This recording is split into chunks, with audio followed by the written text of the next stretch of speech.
자, 이 세상에도 여러 가지 죄의 항목이 있는데 그렇다면 과연 하나님께서 가장 싫어하는 죄의 종류는 무엇일까? 여러분, 어떤 죄가 하나님께서 가장 싫어하는 죄라고 생각하십니까? 머릿속으로 한번 이렇게 생각을 해보십시오. 하나님이 제일 싫어하시는 죄는 무엇이냐면 교만입니다. 교만. 교만의 죄를 가장 싫어하십니다. 그래서 이 사탄은요, 하나님과 같은 자리에 오르려고 하고 이 교만한 영이기 때문에 하나님께서는 이 교만함을 가장 싫어하는 주입니다. 그래서 인간의 교만함이요, 모든 죄의 발단이 되는 것이고 모든 것을 보면은 이 교만함 속에서 그 죄의 가장 그 깊이 있는 그런 모습들이 드러나게 됩니다. 이 세상에 겉으로 봤을 때 아무리 도덕적으로 흠이 없고 세상 법으로도 아무런 흠결이 없는 사람처럼 보인다 할지라도 그 마음속에 교만함이 있다라고 한다면 하나님께서는 가장 싫어하는 죄가 되는 것입니다. 자, 그렇기 때문에 우리가 하나님을 알면 알수록 우리는 어떻게 될까요? 교만함을 버리고 겸손해지게 됩니다. 겸손. 그래서 오늘 말씀의 제목이 무엇이냐면 성령과 우리의 연약함이다라는 것입니다. 우리의 연약함. 여러분, 사람이 얼마나 연약합니까? 사람이 얼마나 연약합니까? 어떤 사람은 밥풀에 베어서 죽었다라고 이야기합니다. 여러분, 이해가 돼요? 밥풀에 손을 베었는데 거기에 이제 바이러스가 감염이 돼서 죽은 사람도 있대요. 그 밥풀이 여러분 얼마나 이 말랑말랑합니까? 근데 밥풀도 굳으면 어떻게 되죠? 날카로워지잖아요. 아무리 안전해 보이고 그런 걸 할지라도요, 조그만 상처가 나죠. 또 바이러스가 몸에 들어가죠. 그러면 그것을 이기지 못하면은요, 사람은 죽을 수도 있는 것입니다. 그래서 밥풀에 베어서 죽을 수도 있는 것이 인간이다. 이것뿐만이 아니라 우리 인간은 너무나 연약합니다. 너무나 연약한 자입니다. 그래서 우리가 거룩하신 하나님, 전능하신 하나님을 알면 알수록 우리 인간의 연약함, 우리 인간의 부족함을 우리가 철저히 깨닫게 됩니다. 그래서 이 위대한 아주 광대한 자연을 보면은 그 자연 속에서 우리의 존재가 얼마나 낮고 하찮고 또 미약한지 깨닫게 됩니다. 그런 것을 봤을 때 여러분, 정말 우리 자신을 바로 알아서 우리는 정말 연약하고 나약한 존재요. 또 하나님은 전능하시고 능력이 많으시고 하늘과 땅과 온 우주를 또 다스리시고 섭리하시고 주장하시는 하나님이심을 여러분 굳게 붙잡고 살아갈 수 있기를 바랍니다. 성부, 성자, 성령 삼위 하나님께서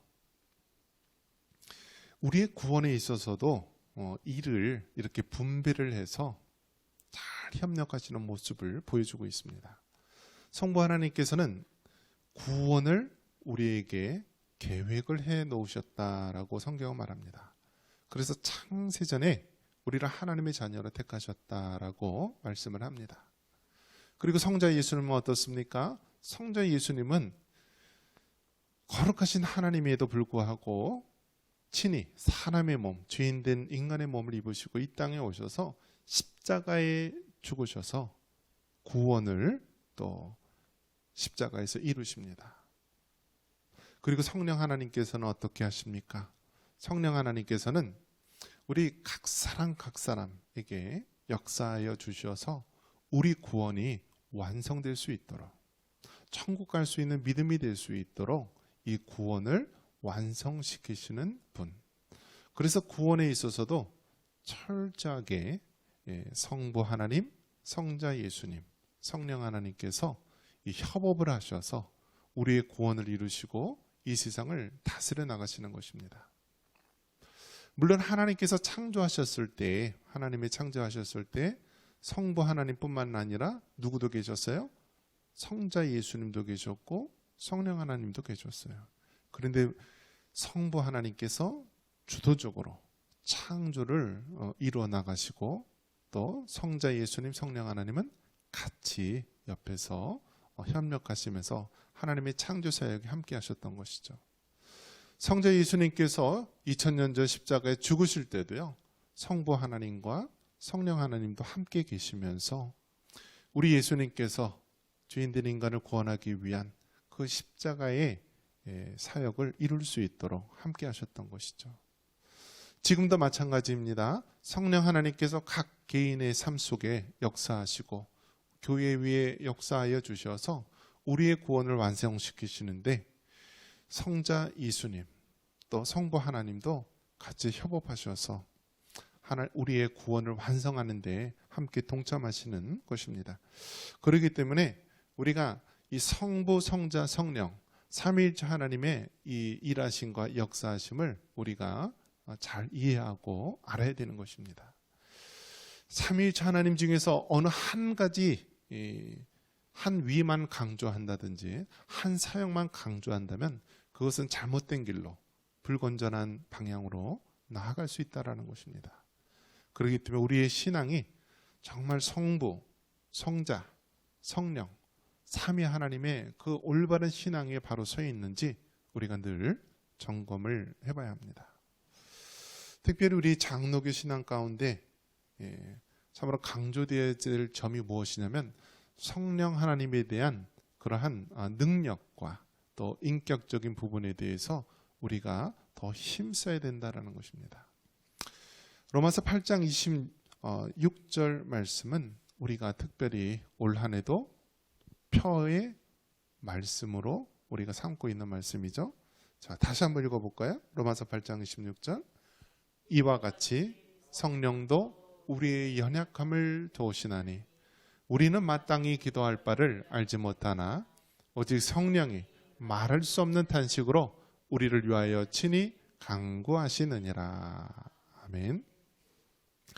자, 우리가 잘하지만 특별히 우리가 부족한 부분이 있다면 또 우리가 약화된 부분이 있다면 그 부분을 강화하는 것이 우리가 건강한 신앙으로 나아갈 수 있습니다. 우리 장로교인, 우리 개혁주의 성도들에게 있어서 특별히 성령 하나님에 대한 그런 부분들을 우리가 강화할 필요가 있습니다. 이와 같이 성령도 어떻게 한다고요? 우리의 연약함을 도우신다라는 것입니다. 여러분, 하나님께서 얼마나 좋으신 분이십니까? 친히 각 사람에게 성령 하나님을 보내주시고 그의 심령 가운데 성령님께서 내주하여 주셔서 우리가 천국 가는 그 순간까지 우리 구원의 완성을 위해서 성령님께서 역사하시는 것입니다. 자, 우리가 사도신경에도 고백을 하고 있지 않습니까? 성령을 믿사오며 거룩한 공회와 성도가 서로 교통하는 것과 죄를 사하여 주시는 것과 몸이 다시 사는 것과 영원히 사는 것을 믿사옵나이다. 즉 성령 하나님의 하시는 일이 있는데요, 공적인 영역에 있어서는 어떻게 해요? 교회를 거룩하게 한다. 거룩한 공회와 그리고 성도가 서로 교제하는 것과 교회에서 우리가 한 성령으로 세례받고 한 하나님을 믿으면서 어떻게 해요? 우리가 교제하는 거예요. 영적인 교제. 그래서 성령 하나님의 이 공적인 영역에 있어서는 거룩한 공회, 즉 교회를 거룩하게 하는 사역과 성도들 간에 우리가 교제하는 부분, 영적으로 교통하는 부분이 있다라는 것입니다. 그리고 성령님의 개인적인 사역으로는 무엇입니까? 죄를 사하여 주시는 것. 우리의 죄사함이 성령 하나님께서 역사의 하나의 사역의 결과물인 것입니다. 그리고 몸이 다시 사는 것, 부활에 있어서도 성령님이 역사하시는 거고, 또 영원히 사는 것, 영생에 있어서도 성령 하나님의 독특한 사역이다라는 거예요.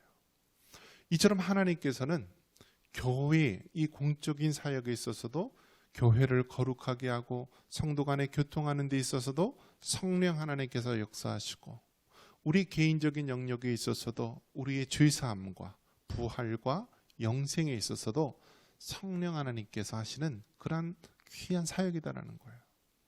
오늘 이 말씀에 보면 성령 하나님께서 우리의 연약함을 도우신다라는 거예요. 우리의 연약함을 도우신다. 여러분, 사람은요 너무나 연약한 거예요. 연약한 거예요. 아무리 인간이 발달을 하고 우주선을 쏘고 달나라를 가고 먼 태양계를 가고 한다 할지라도요, 정말 너무나 미미하고 너무나 나약한 거예요. 우리가 백신을 개발하는 속도보다요, 어떤 속도가 빠르냐면 바이러스가 자꾸 변이를 일으키는 속도가 빠른 거예요. 사람들이 병을 고치는 그러한 의술이나 과학기술보다 새로운 병이 자꾸 생겨나는 게 더 빠른 거예요. 그렇기 때문에 여러분, 정말 우리가 과학을 알고 정말 이 세상의 모든 돌아가는 것들을 알게 되면 알게 될수록 무엇을 깨닫냐면 사람의 연약함을 깨닫는 것입니다. 공부를 하고 연구를 하고 하면 할수록 그 광대하신 우주, 광대하신 모든 세상 속에서 우리 인간이 할 수 있는 것이 너무나 미약하고 나약하다라는 것을 깨닫게 되는 거예요. 우리가 아무리 백신, 좋은 백신을 만들고 1차, 2차, 3차 접종을 한다 할지라도 하나님께서 우리 몸에 그러한 모든 병균들을 이길 수 있는 능력, 이 능력을 주시지 않으면은요, 우리가 정말 그 병을 이길 수가 없는 거예요. 그렇기 때문에 여러분, 성령님, 우리 성령님, 하나님께서 우리의 연약함을 도우신다라는 것이 우리가 얼마나 위로가 되고 힘이 되는지 모릅니다. 특별히 영적인 영역에 있어서 우리가 마땅히 기도할 바를 알지 못하나 성령 하나님께서 말할 수 없는 탄식으로 우리를 위해서 친히 간구하신다라고 말합니다. 우리 하나님은 전능하신 하나님이세요. 그렇기 때문에 우리의 모든 일거수이투족을 다 알고요, 과거와 현재와 정말 미래까지도 모든 것이 하나님의 주권과 섭리 속에 있는 것입니다.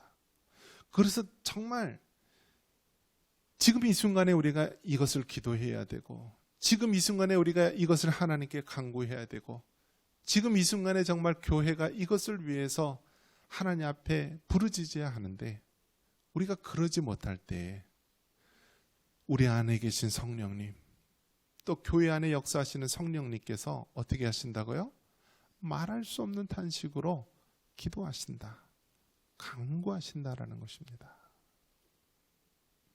그렇기 때문에 여러분, 우리의 신앙이 점점 성숙해지고 성장해 나갈수록 우리는 더욱더 우리 자신의 연약함을 깨닫고 하나님을 더욱더 의뢰할 수밖에 없는 것입니다.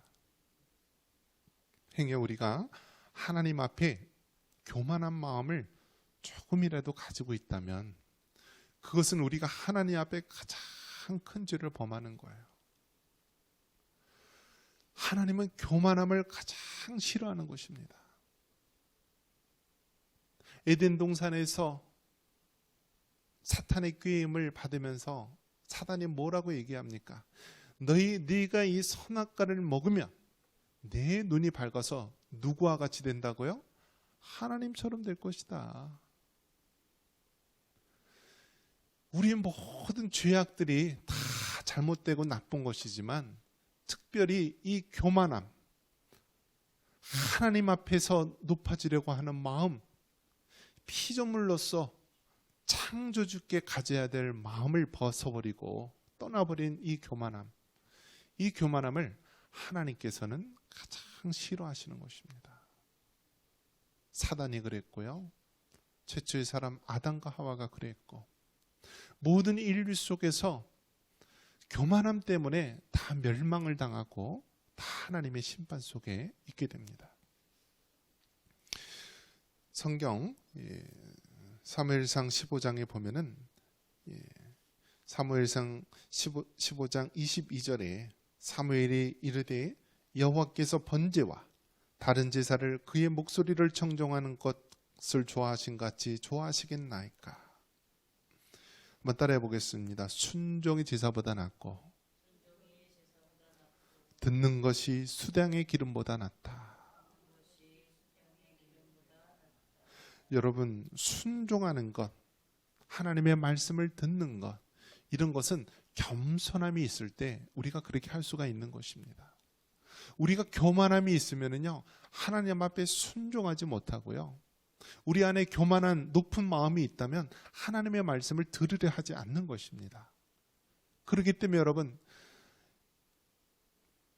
우리 안에 있는 교만함이 있다면 우리가 철저하게 하나님 앞에 내려놓고 우리의 교만함을 깨뜨리시고 주님 앞에 겸손함으로 나아갈 수 있기를 바랍니다.